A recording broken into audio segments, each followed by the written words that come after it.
can't I can't remember how to do it. Um, okay. Um, God. Uh,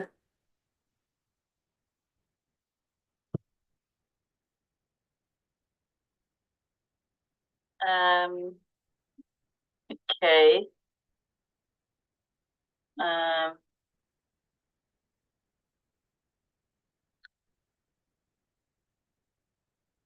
so I'm assuming that's live and it's okay. It's going okay. Um, yep, I think it's okay. Please let me know if things are going wrong. I don't know. I haven't used Zoom. I haven't streamed through Zoom for a while, so I'm not. I've had to, yeah, I think it's recording. Okay, okay. Let's assume it is until I hear otherwise. There's no sound. There's no video. I think it's okay. So I'll continue as if it's okay. Um, so I ignore YouTube. I focus on Zoom, but I want to keep the chat visible. So okay, just do this.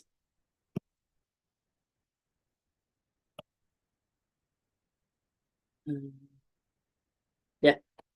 Okay. So hi, welcome. I just thought I'd try again on Zoom, using Zoom. Um, so you're free to obviously write in the chat. But you can also now join Zoom. I've put the Zoom link on my Facebook page if you'd like to go on there and get the link. Um,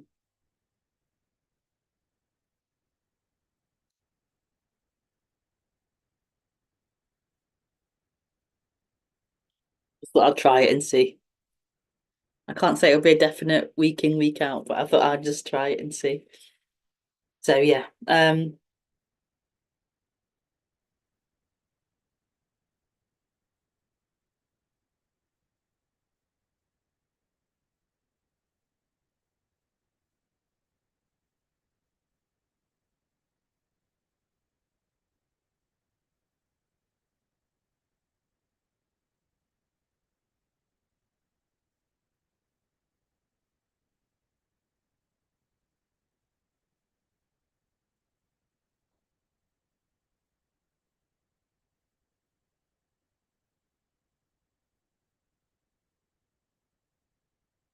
So I'll do an introduction and then you can either ask questions on Zoom or on through the chat box.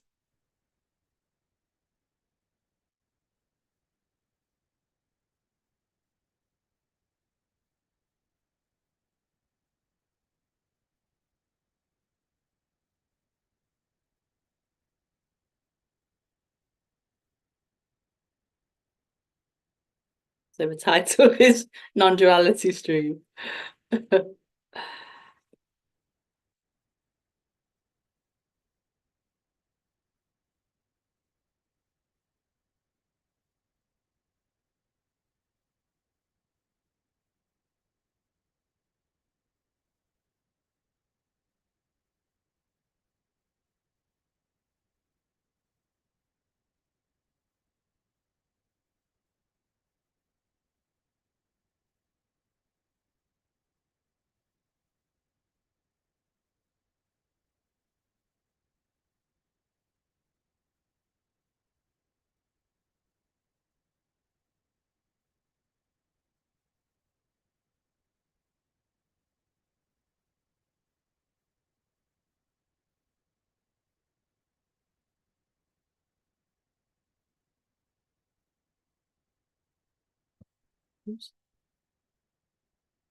Non-duality. So obviously non-duality means not two, not dual, not two.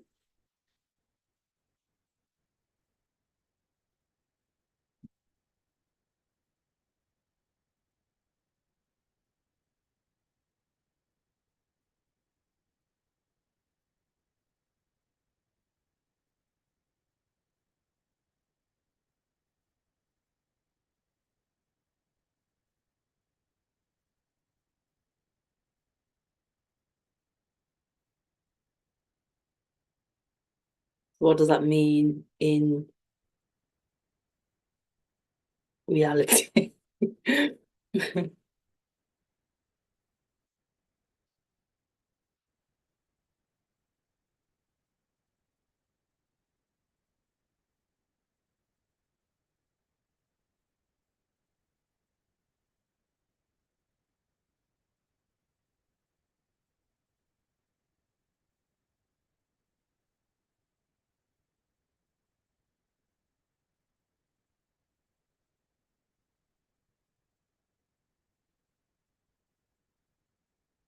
So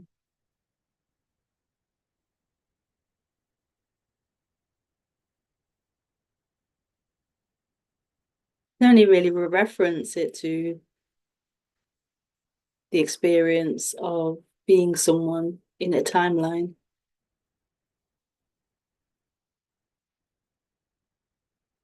of a timeline being true.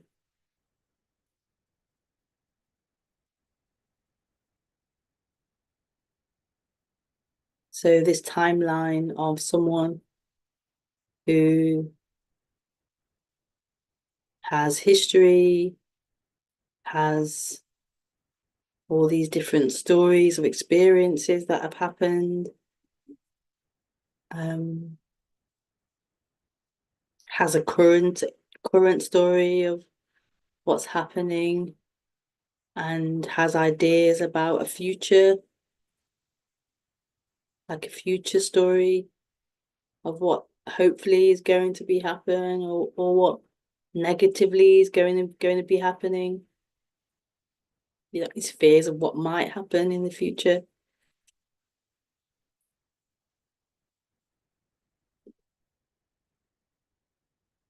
And so this is the what's it, normal, the normal or the majority, yeah, the majority way of society functioning, of humans functioning,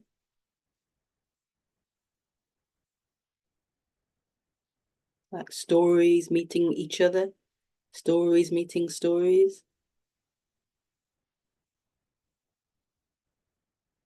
And that is the norm. Like, who are you? And you say what your story is, and who are you? And then you say what their story is. And that's the norm.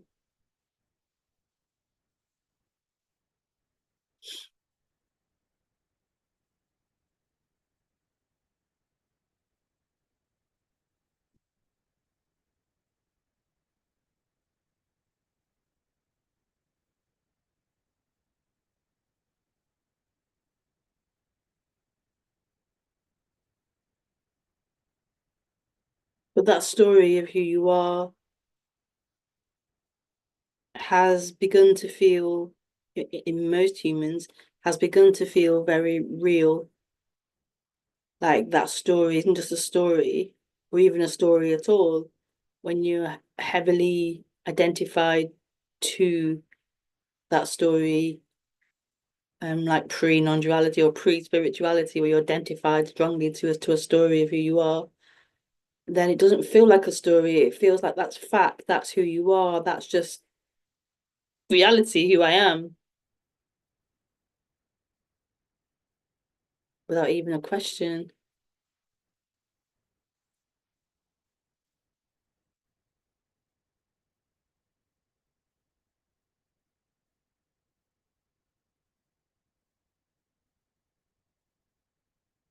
And that's the normal way of human society, human relationships, human functioning, to be identified and living through a story of who you are, through thoughts of who you are, through thoughts of reality.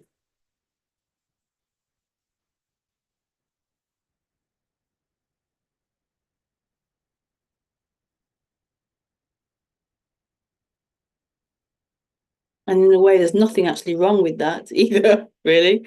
There's nothing actually wrong with that. But what what is being spoken about in non-duality is freedom, freedom, like happiness, freedom,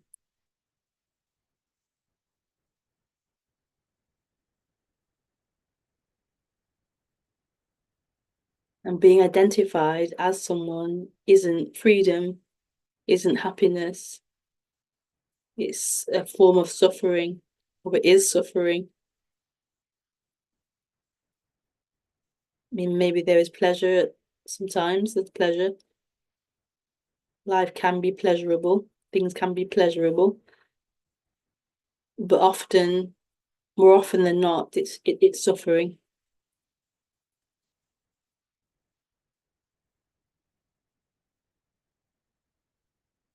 A tight contraction around being someone, like a stuckness around being someone, being a person, being a storyline.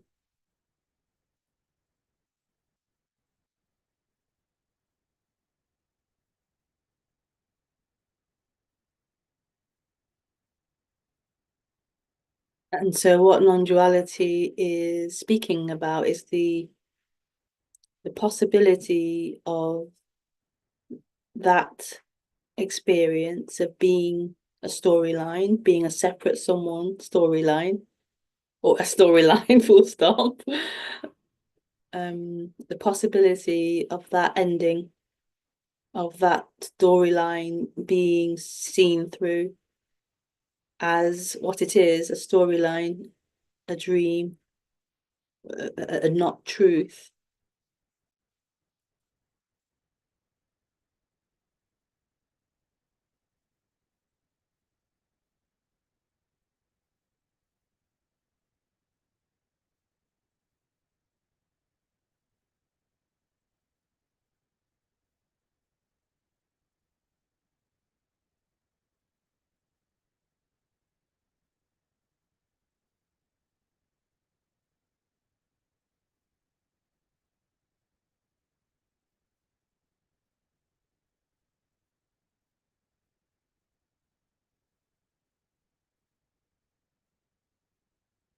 And it's quite a remarkable thing as you deepen or spend more time in this subject. It's quite a remarkable thing as you deepen into this subject, as the layers of identification reveal themselves. It's quite remarkable because you begin to see how all that you've taken yourself to be is a fabrication, a storyline,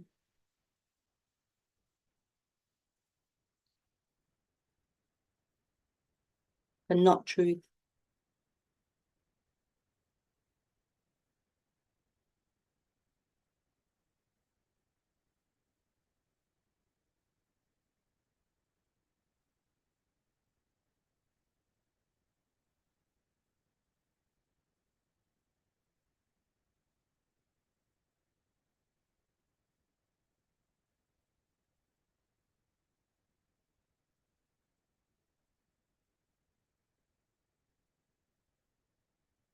And so this is a waking up out of a dream of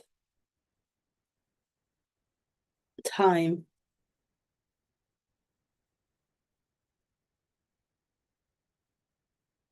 past and future,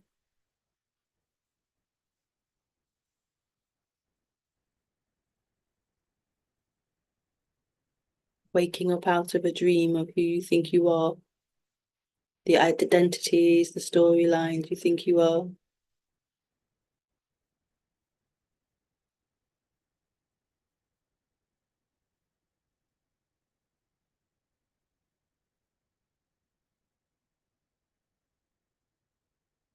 It is such a remarkable thing because we can't possibly understand or conceptualize or imagine that this can happen, the human can happen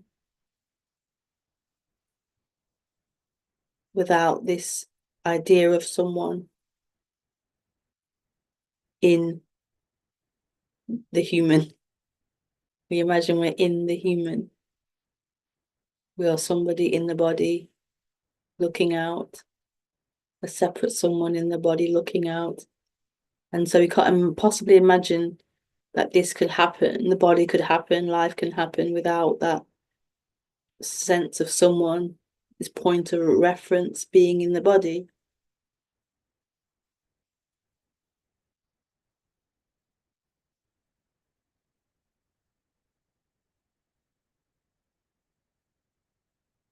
It just seems impossible to the mind.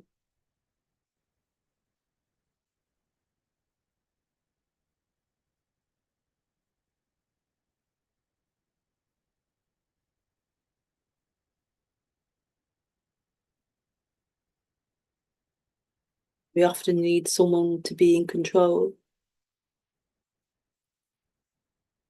We often need this one person, one being entity in control, like a supervisor or something, somebody controlling everything. And that's the root of religion, really, that there's somebody, some being who's orchestrating all of this, controlling all of this. And so our questions are often, why does God allow these things to happen? Why does God not allow these things to happen? We imagine there's someone there responsible for it all, in charge of it all, like we're little children.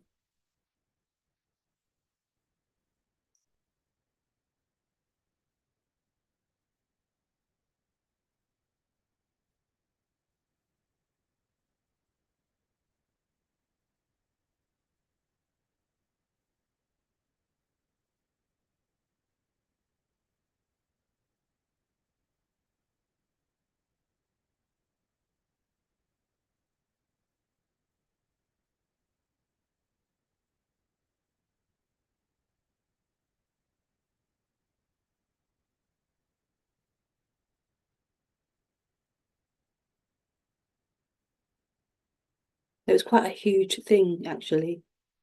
It's a very huge subject. It's a very huge thing that's being spoken about. I feel like we don't realize how big a subject this is. Like, we watch YouTube, we go to a few talks, and I don't know, we think it's a small thing, but it's actually a huge thing. It's actually a huge thing. That is this unraveling, this unravelment of, let's say, billions of years of conditioning. Yeah, beyond billions.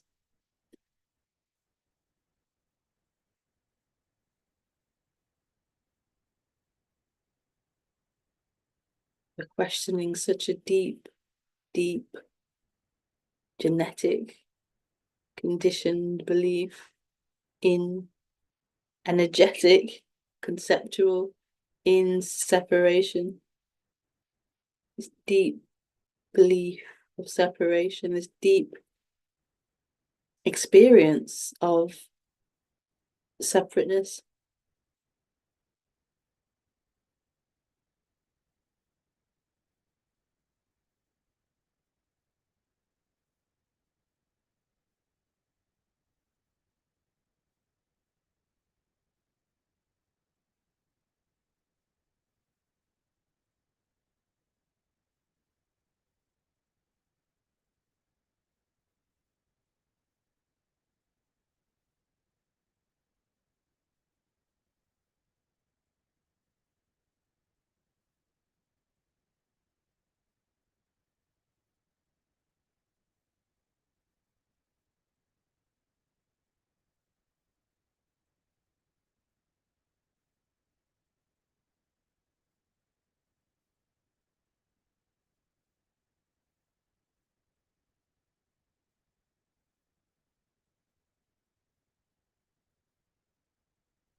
And so non-duality is talking about an illusion that appears.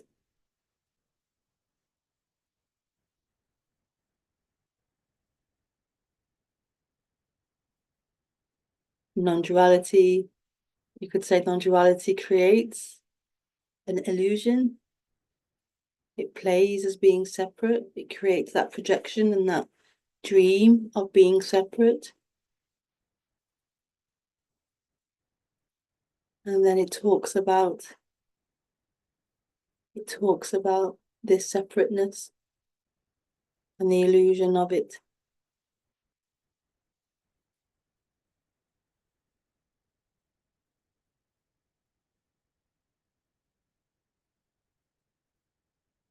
It talks about its unconditional wholeness.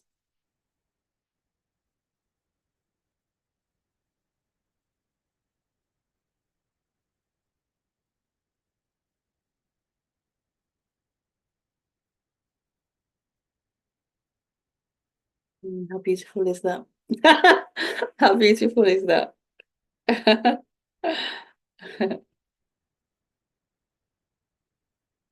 And so, yeah, we speak here and we speak about the separate experience, the seemingly separate experience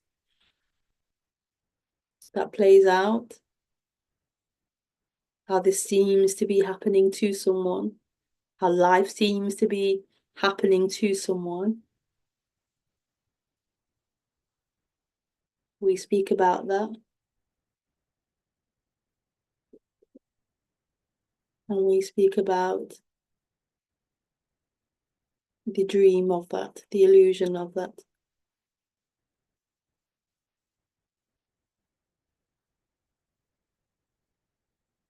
So it's very much a paradox. It's very much,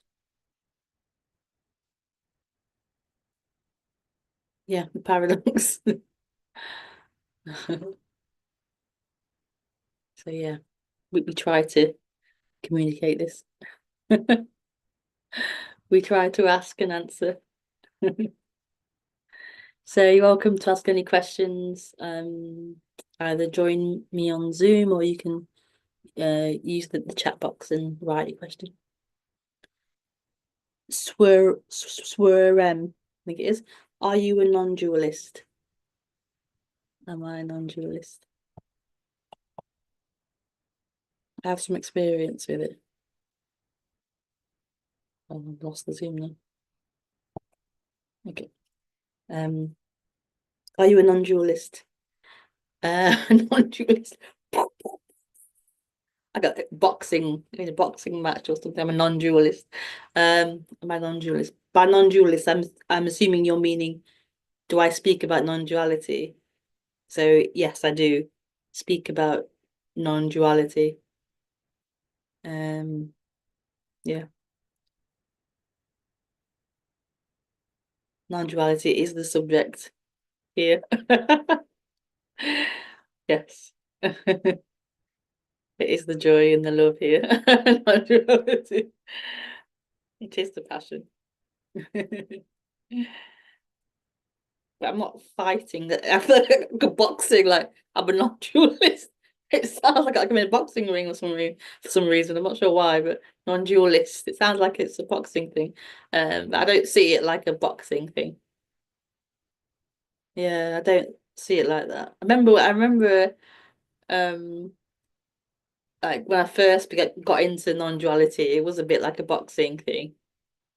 Like this way of speaking is more radical, more it's more like, like fighting other ways of speaking or fighting people who've spoken more about the human or emotions or spirituality or whatever, this kind of like fighting. We are the us non-dualists are supreme and we're the ones who are like above, those who are speaking more human stuff or whatever.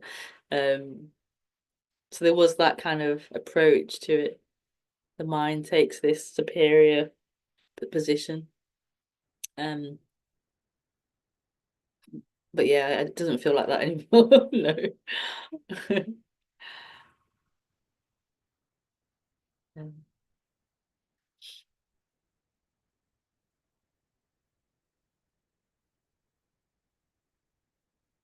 I think each human brings. I was saying the other day to somebody that I can listen to various speakers from different like approaches and enjoy and find beauty in it. Um, I think each speaker brings something.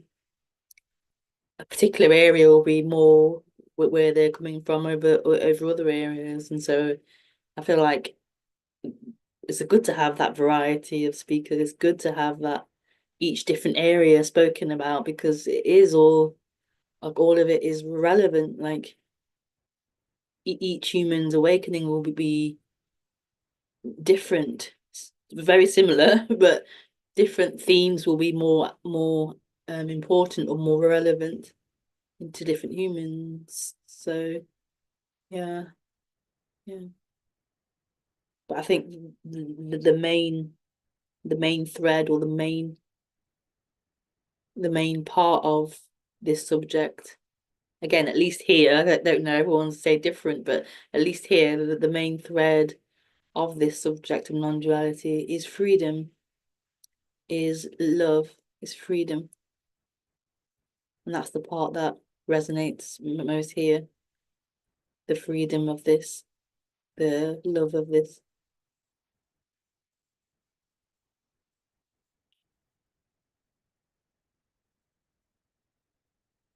I think it's healthy to hear different speakers, to get parts filled in from different speakers, um, and have things pointed out from different speakers, overlooked things. Yeah.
Normally I sort of troll, troll non-dualist dualists because I disagree with non-dualism, but I seem to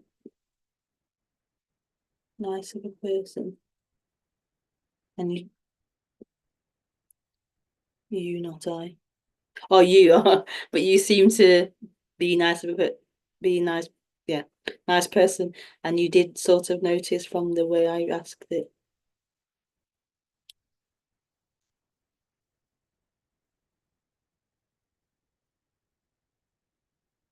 Just troll me and you put negative things on the chats of non-duality talks or something. You disagree with non-duality. Oh, if you disagree with it though, or don't like non-duality, why do you then go around trolling non-duality talks? Why do you go? Why do you? Are you curious about it or something? Why would you? Why would you be into watching this talks and stuff?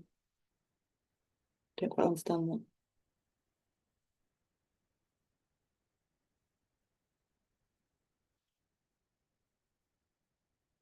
Yeah, and sort of argue, battle, boxing match like.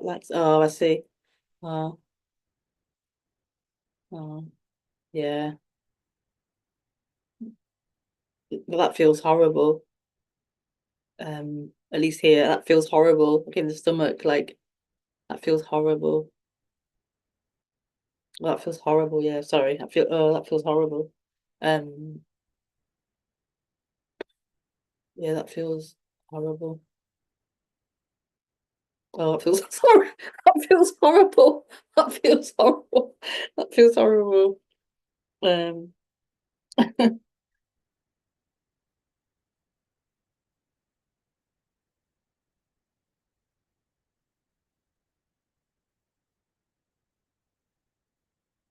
maybe you enjoy it, but I just feel like as I read that, that feeling of what that might feel like going around trolling people's talks must feel quite horrible. I'd imagine internally like horrible to go around like, you know, the world is horrible sometimes.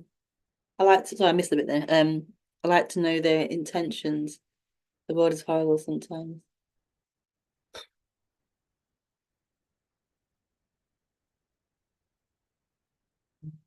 That the mind is horrible. It can be horrible, hellish. Yeah. Some dark places can be conjured up and experienced. Some very dark places.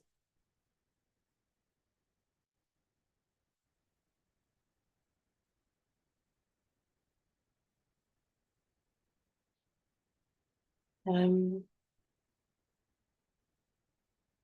yeah, I can only really send you love and you know, yeah,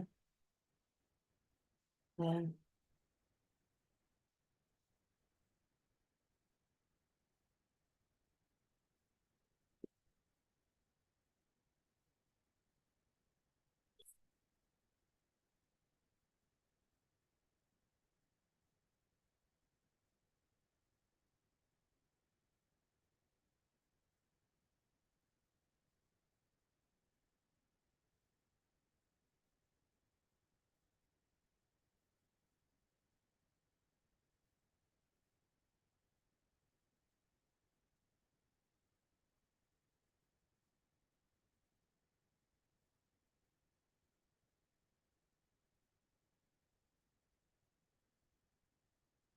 I think it's so radical not to live in hell anymore. It's so radical not to live in hell anymore. And I think I don't really, I hadn't really noticed. I'm very isolated. I don't have much human contact. I forget about, oh God, yeah. I forget about how hellish it can be. how hellish it can be. The mind can be so hellish. The reality it's in, it can be so hellish.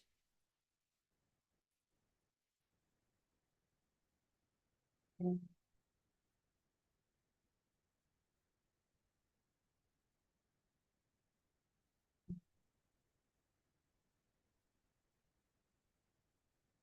Like what's being spoken about in nonduality is so radically different. It's outside of hell. It's not in, it's not in hell.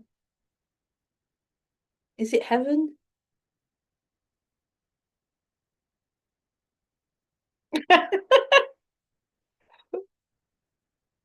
Yeah. I would say it's heaven, but I would say it's heaven, but it's in the dog, not dog shit, but it's in this in reality. So pleasure and pain is here. It's not heaven, as in there's no unpleasantness or no, pain. It's in that world, but it's not in that hellish world. Oh, it's incredible. It's not. It's in the world of pain and pleasure. Of course, it still is. The body's still in pain and pleasure. This reality, this life of things, of experiences. But the hell was never that.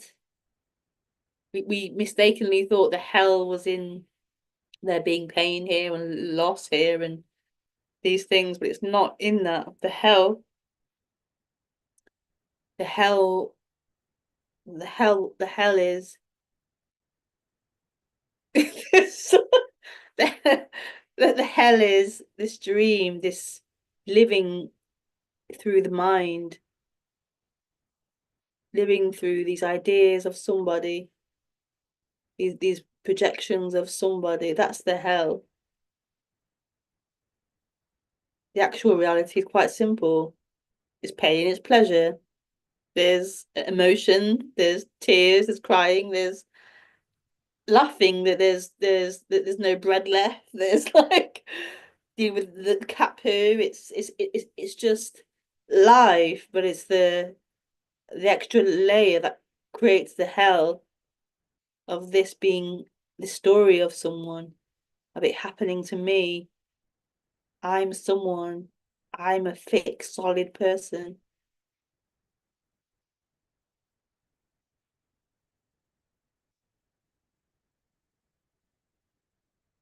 In one way, it's such a subtle shift.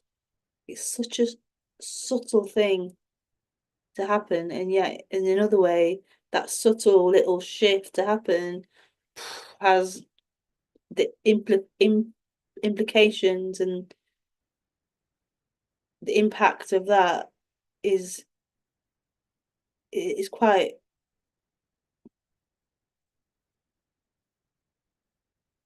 huge.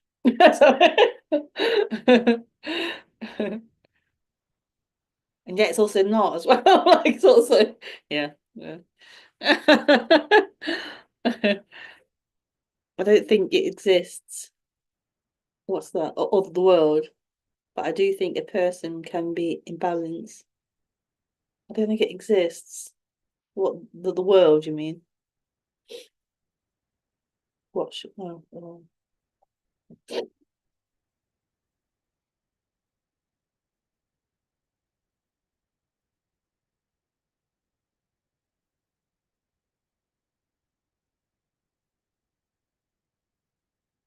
shift? Talk about the shift. Okay. The shift. What is the shift? Um, the shift.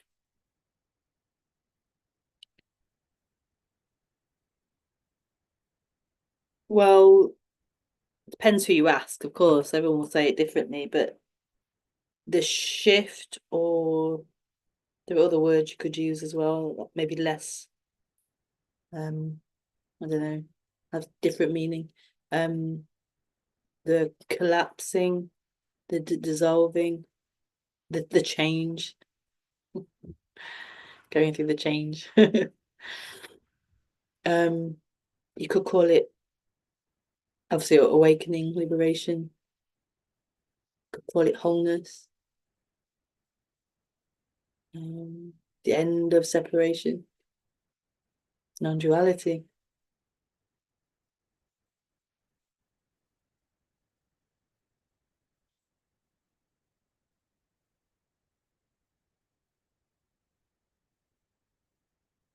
Nobody wait. No, no one's calling to come.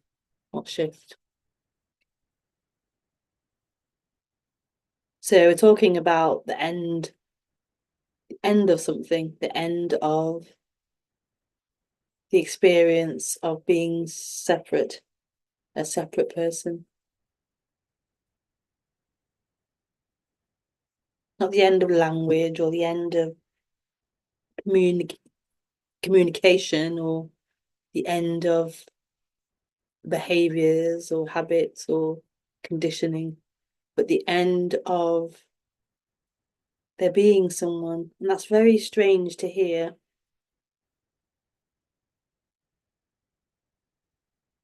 Like we don't know what that someone is. So we can't imagine what is the end of someone? What does that mean? We can't imagine what that means.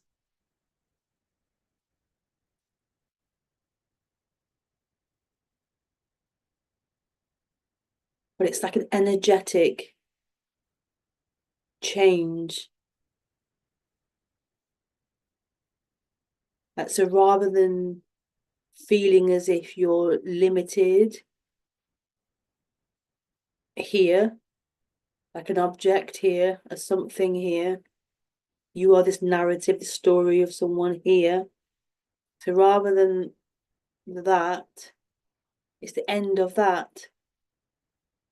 So it's the collapsing or dissolving or the shift out of that. That drops, that disappears. That sense of being contained into a limited object thing, a person, me here, a separate thing. So that is the shift. That is non-duality, this ending of an illusion,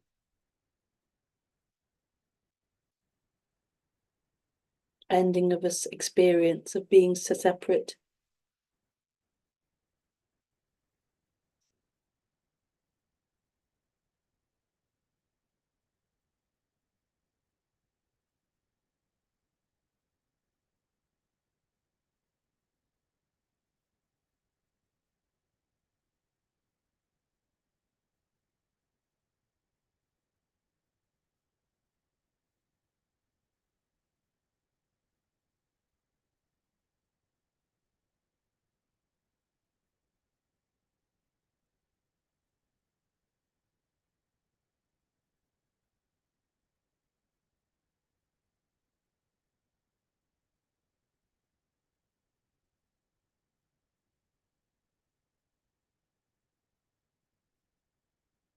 So then this becomes free.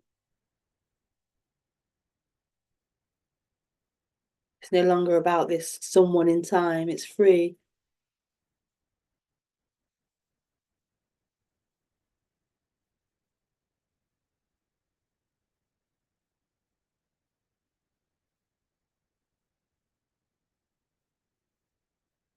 Life is living. Life is living rather than living through this identification, this limited position. Life is now free living.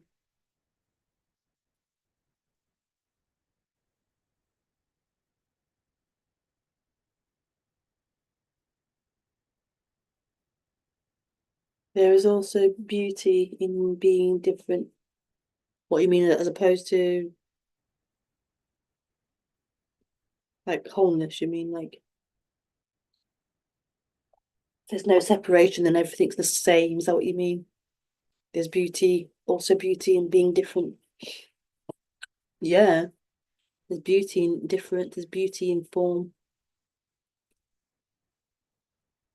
Each bird, each flower, each blade of grass, even like there's beauty and difference in form. And form isn't different to the absolute or wholeness. It's just appearing as that limited form. But it isn't really limited. It's everything.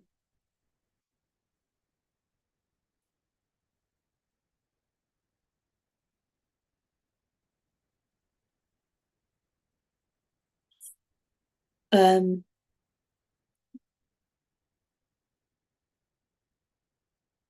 I don't think non-duality means sameness.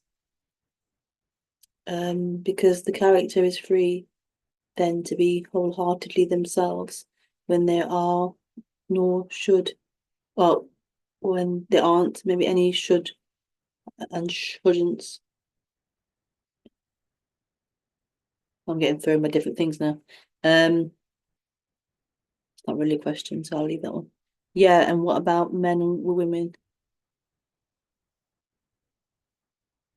Well, what about yeah, I'm a bit confused now. I'm different. If you're chatting with each other or just asking questions, I don't know. Um, but you're welcome to join on Zoom, anyone if you'd like to speak.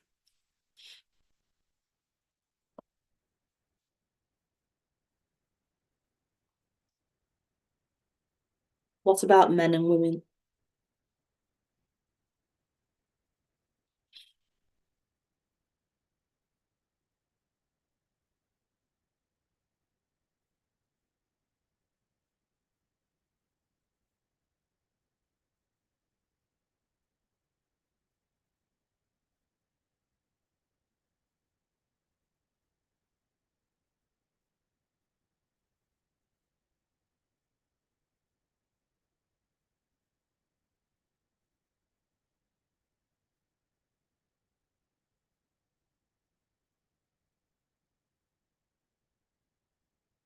Are we the same one or are we different? There is there is there is everything. There is all. It's not disconnected into separate things. It's everything. That's all there is this. It's everything. It's every single thing. Whatever thought you can think of, whatever form you can touch or smell or hear or see, it's everything. It's everything.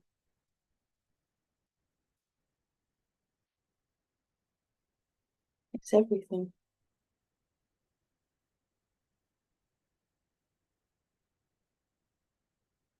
So while we perceive difference, we can say, this is hard, this is soft, this is black, this is green, this is nice, it's not so nice, this is sweet, this is sour. We can differentiate. Things seem to have different qualities.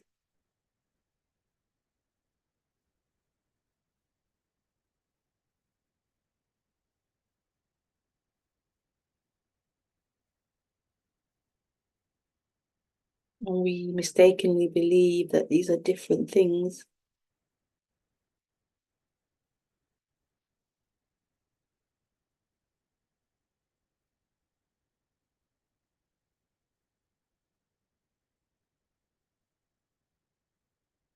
We believe in separation. We believe that we are separate, that we are something, that we are someone. We believe in that dream. We believe in those thoughts.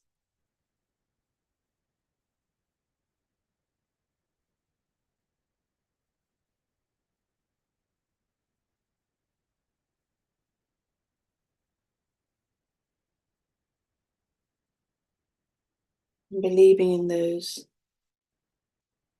thoughts, believing in those ideas, means there is seeking to find the answer to those, the answer to the dissatisfaction in those separate things, looking to find completion, wholeness.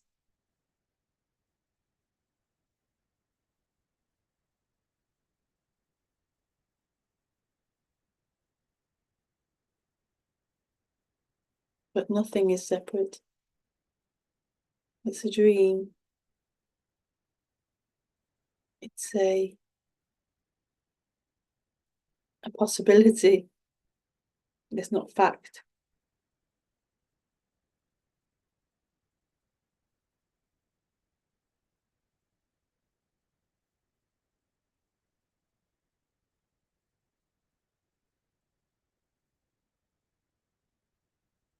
And so non-duality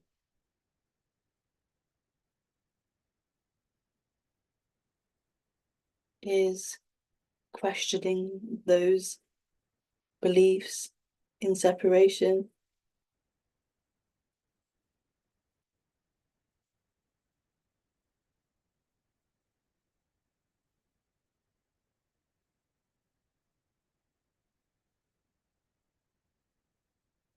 those ideas of separation.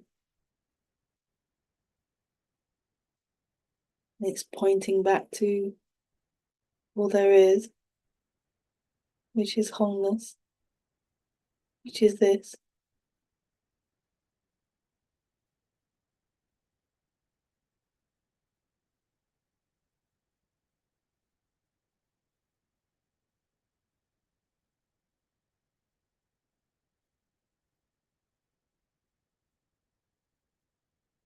Paddy, I just saw your name. I do. um, can you talk about the role of practice? Role of practice. The role of practice. Um, the role of practice. Does practice have a role?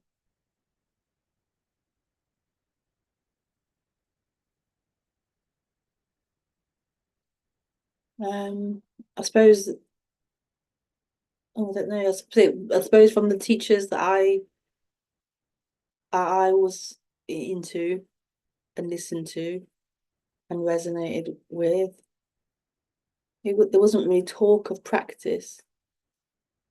Like prior to non-duality, there was talk of meditation and various like trying to be present and all of these practices. But the speakers that I got into more so weren't really talking about practice. They were pointing more to, maybe they were a bit, but they were pointing more to what we are. And so if we are it, there's no practice to it. We are it. Like it's prior to practice.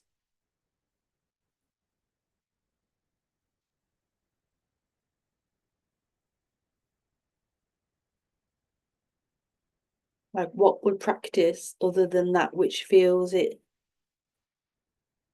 that which feels it is not it, that which feels as if it is something separate and not it. Um,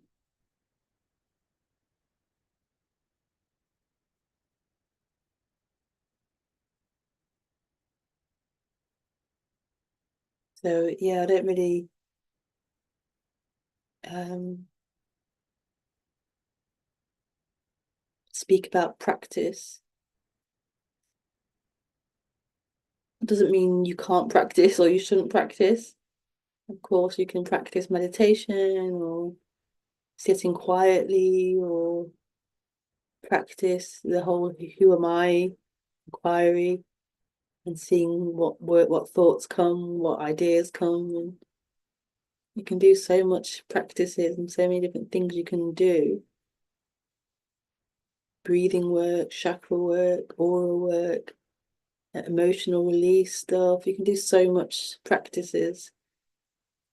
Um,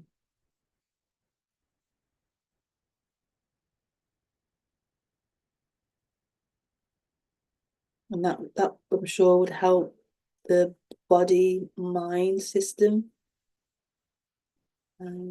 help the emotional body, calm the mind.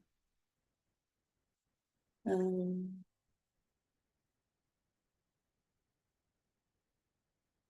it would make more space so you're not constantly active or something. So yeah, there's a role for the human in practice, but I don't speak particularly about any particular practice or anything. Yeah.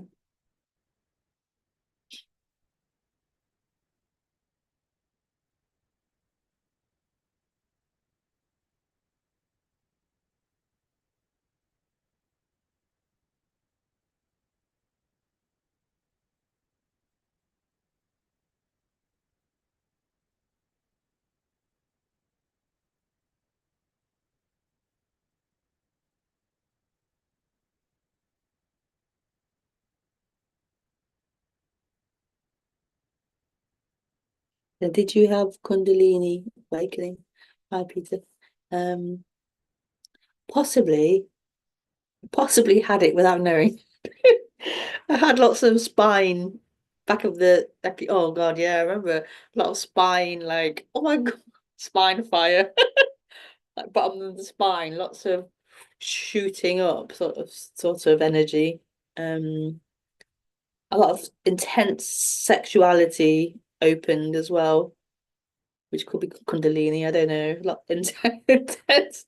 I got a taste of what it's like to be a man. Well, some men aren't sexual, but I got a taste of that like high sexual energy drive. Wow, it's so powerful. So powerful. I had empathy. Oh God. Yeah, really intense. Is that Kundalini? I don't know, but I had that experience.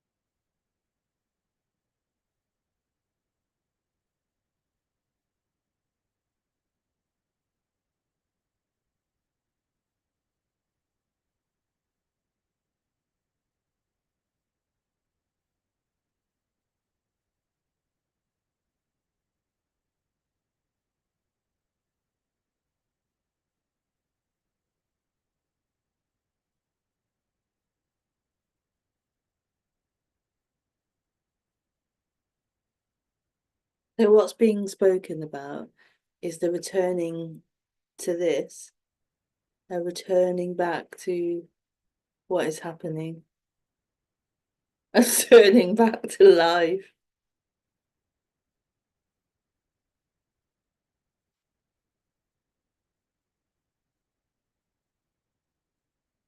Thank you for joining the stream. Lots of love.